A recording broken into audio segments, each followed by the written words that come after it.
Welcome to Fear and Greed's Daily Interview. I'm Sean Aylmer.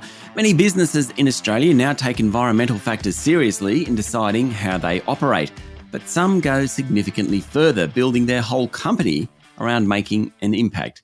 Bank Australia is one of those, with strict policies in place around funding car loans and only working with businesses whose values are aligned with the bank's principles. I wanted to find out how this actually works and what impact it has on the bank's results. Dr. Sasha Courville is the Chief Impact Officer at Bank Australia. Sasha, welcome to Fear and Greed. It's lovely to be here. Thank you. So Bank Australia hit the headlines recently with its car loan policy. From 2025, you'll cease funding car loans for new fossil fuel vehicles. Tell us why. I mean, I think that's probably the great example of what Bank Australia is all about. Thank you. Well, it's true. We did in August this year announce that we will no longer finance car loans for new combustion engine passenger vehicles from 2025. We did this because we know that transitioning to electric vehicles will be crucial in decarbonising our economy. And this technology is ready to go now. We know that if we're going to reach net zero by 2035, and the science tells us we need to do that to keep global warming to 1.5 degrees, we need to pull every lever available to us. So almost 19% of Australia's greenhouse gas emissions come from transport, and of that, 62% come from passenger vehicles. So our bank has a role to play in assisting the transition from fossil fuel vehicles to EVs across the Australian market. So that's why we've chosen 2025. It's soon because the change, indeed. But the change needs to happen quickly. But we also need to have a little bit of time for EVs to become more widely available in Australia. And we know that not everyone will be able to afford an EV by 2025. And that's why we'll still finance secondhand fossil fuel vehicles until we see that there's a thriving secondhand EV market in Australia. The response from our customers and partners has been really positive, and it's generated a lot of discussion in the media and in social media. Yeah. Okay. So, I'm actually now going to take a step back. When you talk about having an impact, Bank Australia really being focused on that, what is your philosophy? What are the values that you want to drive home to as an organisation? Yeah. Well, values are really critical for Bank Australia. As a 100% customer-owned bank and a values-aligned business, we're not solely focused on maximizing profits. Instead, we aim to be profitable to enable our continued growth so that we can have an impact in the areas our customers care about. We regularly survey our customers to better understand the issues they are most concerned about, and we use this feedback to inform our impact agenda. So as an example, 85% of our customers feel strongly about acting on climate change, and they expect us to do the same. Right now, our business is focused on having an impact in 4 key areas: climate action, affordable and accessible housing, nature and biodiversity, and First Nations economic empowerment and reconciliation.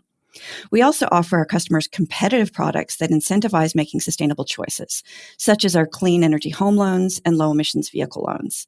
These portfolios have been growing strongly in recent years.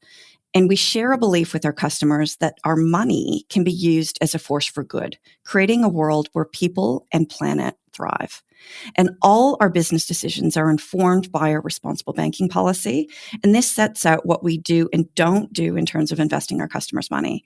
So it means we're ensuring we're avoiding harmful industries like fossil fuels and live animal exports or gambling, but we focus on having a positive impact for our community and environment. So profit isn't just your major goal. Now, most listed companies, profit is one of their major goals.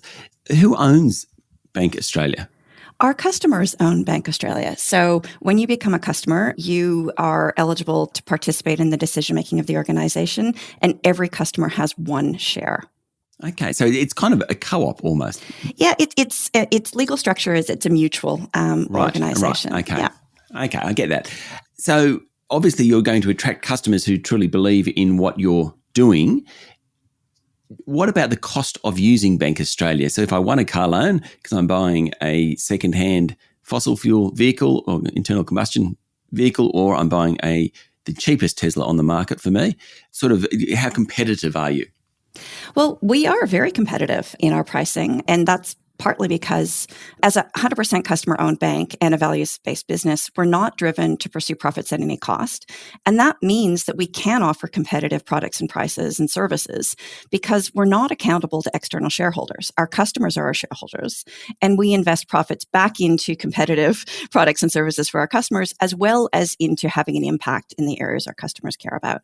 So in the case of car loans, we have a low emissions vehicle car loan that provides discounted finance for people that are making decisions to make sustainable choices in terms of reducing the emissions through their car purchases.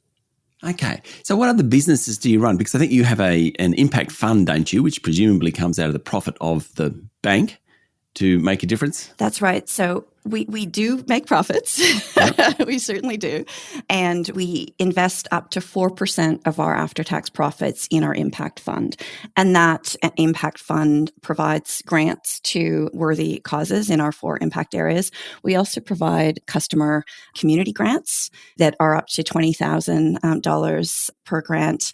And in the past year, we granted around $400,000 in grants to worthy community organizations across a range of societal issues. Stay with me, Sasha. We'll be back in a minute.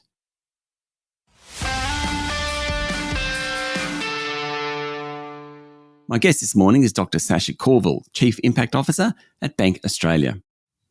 Okay, so in a sense, this is in the abstract. This is a great thing. Bank Australia is an impact bank, but on the ground, the Big Four, for example, you can see them creeping this way. I mean, I know recently one of the CEOs came out and said they will still lend to fossil fuels whilst transition is occurring. The fact that they're talking like that means they're thinking a little bit more about this. Anyway, do you think eventually you might be at one end of the spectrum, but the rest of the market will come towards you?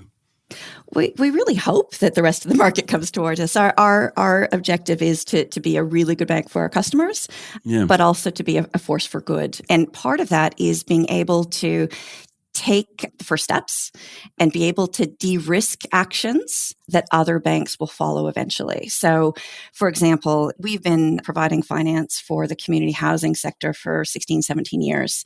And when we were doing this, other banks thought it was too risky and they didn't want to do it.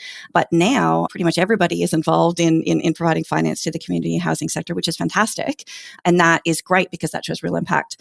Another example is a couple of years ago, we put out our clean energy home loan that provided discounts for customers that are buying new green homes or creating upgrades for existing homes that reduce their greenhouse gas emissions and improve energy efficiency. Now, other lenders in the market, including a couple of the big banks, have similar kind of products in the market, which is great because the scale of the challenge that we have is phenomenal and we need everybody to play. But what it means, though, is that we then need to think about, well, what's the next thing that we can do to really, I guess, push the boundaries a bit, demonstrate that this is possible and viable and feasible to do from a banking perspective, go there, and then others will follow.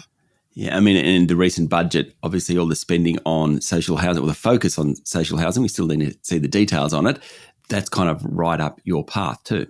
Definitely. And I mean, the scale of the challenge in terms of affordable and accessible housing is significant. So we definitely need all the support and investment that we can get from all different sectors of the economy. So that's really welcome. Okay. Now, you're a bank, so therefore you must be regulated by the Australian Prudential Regulation Authority, and you have to kind of hit all those prudential guidelines and things like that. Customers that you're talking about, I'm guessing, but I might be 100% wrong here, I'm guessing, Sasha, that they have a fairly good risk profile. We manage a very responsible bank. And yes, we are regulated as an authorized deposit-taking institution, and we have a very strong risk and compliance framework and set of policies that we spend a lot of time and energy focusing on. It means that we also make sure that we are lending responsibly to customers. Okay. What difference does it make being a customer-owned as well? It must be a different dynamic. I think there really is something special about being a customer-owned bank. The fact that really there is that direct relationship between a customer and its bank, and that we are 100% customer-owned means that we really, the only objective here is to provide products and services that are competitive for our customers, and in our case, deliver positive social and environmental impact, because that's what customers expect when they join Bank Australia. So what do you think is next? So you've gone through, I mean, housing is a big one, electric vehicles, First Nations people. What do you think is the next frontier for Bank Australia? Yeah, a next really big topic that is going to be important for Bank Australia, but not only for Bank Australia, but for the entire financial sector and the world for that matter, is nature and biodiversity. So we have something called, and it's a mouthful, but the Task Force on Climate-Related Financial Disclosures. And this is something that the regulators around the world are really pushing the financial sector and then the broader business community to take up. And essentially, it's a framework to ensure that businesses are understanding the impacts they have on climate and the impacts climate have on them, and then disclose those in terms of what it means for strategy, for governance, for risk management, and for metrics. Now, there is a new one coming, which is the Task Force on Nature-Related Financial Disclosures. And there are some pilot kind of versions of that at the moment. That is a little bit more complicated than climate. With climate change, you have one key metric, which is greenhouse gas emissions, and we all know we need to get that down to net zero. With nature, it's not as simple. There are a number of different kinds of assets. You have to think about biodiversity. You have to think about water, soil health. Biodiversity is so important for food, for medicine, for our future. And that will become increasingly important for businesses to understand their impacts on and their dependencies. So that's going to be the big issue for the future. It's funny, Sasha, I've been to a few conferences in the last 2 or 3 weeks, and biodiversity is the hottest word around at the moment. Everyone is starting to think about biodiversity, from the humble bumblebee right through the chain. It's quite incredible. It is. And we have actually, and this is one of the things that I think our customers are really proud of, is that they're part owners in a conservation reserve. So we have over 2,000 hectares of a conservation reserve focused on protecting biodiversity in the Wimmera in Western Victoria. And it's a really magical place. Sasha, thank you for talking to Fear and Greed.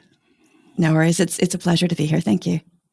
That was Dr. Sasha Courville, Chief Impact Officer at Bank Australia. This is the Fear and Greed Daily Interview. Join us every morning for the full episode of Fear and Greed, Australia's most popular business podcast. I'm Sean Aylmer. Enjoy your day.